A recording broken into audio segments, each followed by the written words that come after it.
What is the role of religion in our ever-changing world? From the News Channel 5 network, this is Issues of Faith. Hello everyone, welcome to Issues of Faith. We are talking today about an issue that affects many churches, unfortunately. Many churches now are thinking about security, what needs to be done to keep people safe in the wake of some of what we have seen around the country. Happy to have with us Robert Gardenhire, the minister at Schrader Lane Church of Christ, a very large church here in Nashville. Thank you for being here. Well, thank you for having me. So, tough topic. Has your church grappled with this? What have you all been thinking about as you've seen just one terrible thing after another on the news? Well, each time we see these things on the news, it certainly alarms us, as it does all churches and other businesses as well. So what we've done is just certified that the things we do are correct. We have security that is a licensed security firm operated by ourselves, and there are some key elements to making sure that we're successful in what we do. And we have looked at each of those and done things specific. For example, we have direct contact with the precinct of the Nashville Police. And that's fundamental because no matter what we do, we can't cover everything. So we have good relationships, first name basis, if you will, with our police precinct. And then in addition to that, we have policies. And I think this is the fundamental, that we have to have policies either directly related to security or indirectly that can impact the well-being of our people. If you begin with the end in mind, that end is to have those who come feel safe, so there are deterrents that are conspicuous, but we also want to have readiness and response capability that goes beyond what people see. So those are some of the things that we have to do to make sure that in today's time we do well. So some of it is obvious and seen, some of it is not seen. Are you worried? This is one of those delicate things. You don't want to go too far, right? And you're talking, as you're trying to set this up, was that some of the debate? We don't want to become a fortress but we have to address the realities of today's world. Our discussions have dealt with that reality, and recent events, really since the church shooting in Charleston, have caused us to say, let's go beyond what was our historic comfort level. And that means we are able to do things that we simply would not have done, but people adjust to that because they need to feel comfortable. Do you feel like people were not feeling comfortable after Charleston, after the shooting here? Do you think that was impacting, it was a concern for your members? In the immediate aftermath of Charleston, there was discomfort. And we have had security many years, but what we began to do at that point was talk to our members more about it so that they would begin to understand how intentional we are with the security that we have. And you're talking about a large church. Yes. 1,000 people attend on Sundays, essentially, large church. Do you think it's appropriate to have people walking around with weapons as they come to worship? And that's I guess the most delicate sort of conversation. But when that comes up in your church, how does that conversation go? Okay. Yes, we have, as good security persons do now, we have armed security. These are people who are in law enforcement. They're trained. They're uniformed. So that's visible, and we make no apologies for that. That helps our people to feel safe, but it also is a deterrent because it's conspicuous.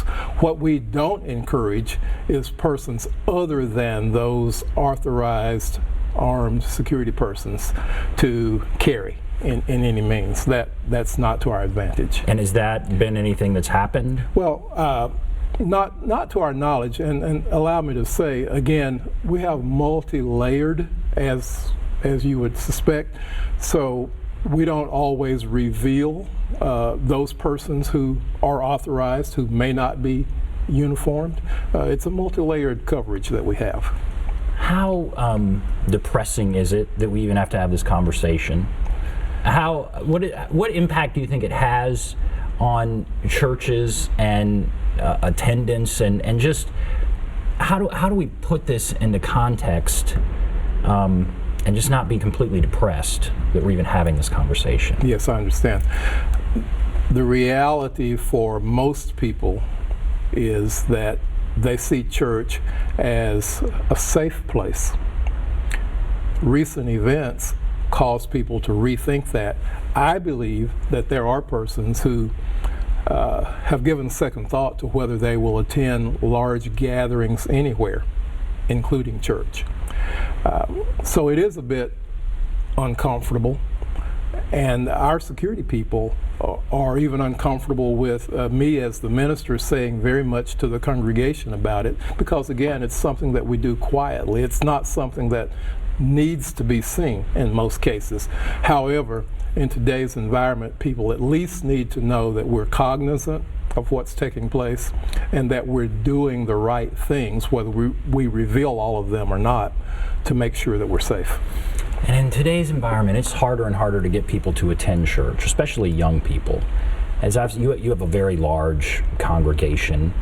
As we can transition a bit of the conversation. What kind of things are you seeing a struggle getting young people to come to church? Forget about the security thing, just in general. How do we deal with that? Okay. Well, first of all, there are several factors that contribute.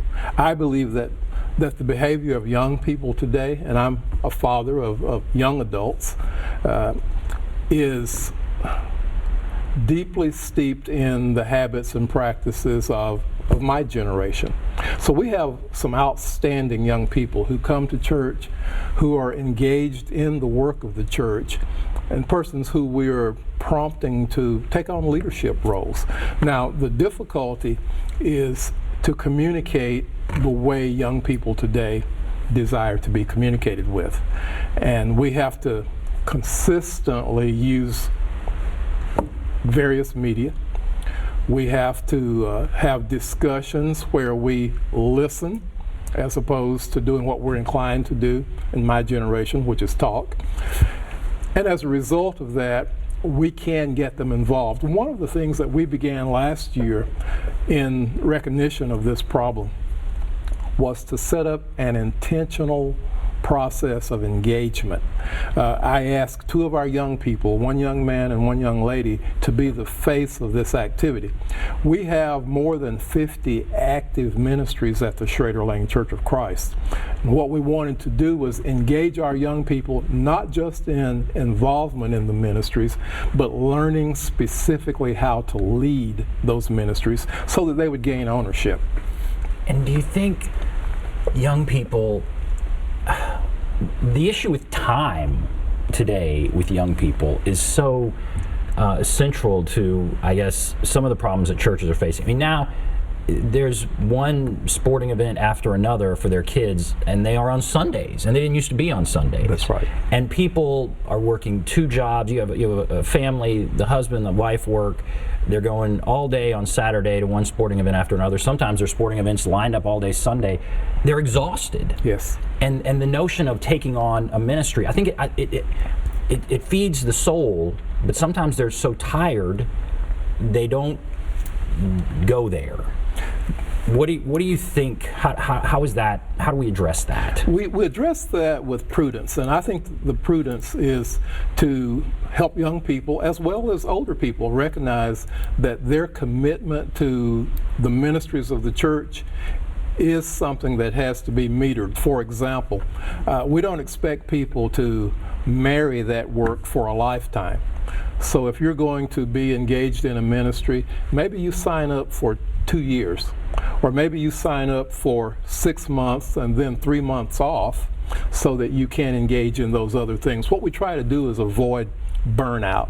And I think the younger generation realizes that that makes sense maybe to a greater extent than those of us who are a little older.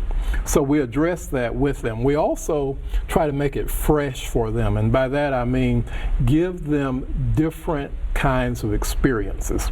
We believe that we do have spiritual gifts. We think God has gifted us to do certain things, and our practice is to try to understand and help young people understand and identify their spiritual gifts. And when working in our spiritual gifts, we have a bit more fervor and fire and more resilience than if we're doing something merely because we've been asked to do that.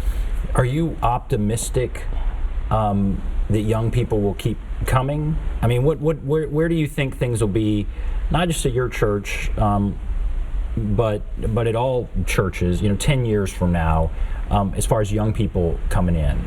I have great faith in young people. I frequently talk with young men and women one-on-one. They believe in God. They want to do the right thing. And they understand that it will become, if it's not already, their responsibility to facilitate that for even the next generation. So I'm absolutely confident that young people will continue.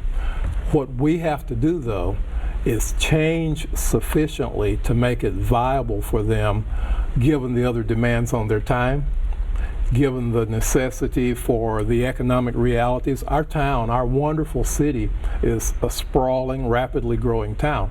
We have people who live 30 and 40 miles away who come to this church. We have to accommodate them with scheduling, with accommodations that serve them when they get there, so that it will be worth their while. We may even, in some cases, we feed people when they arrive because they've been busy all day. They don't need to drive home 40 miles and then come back to church.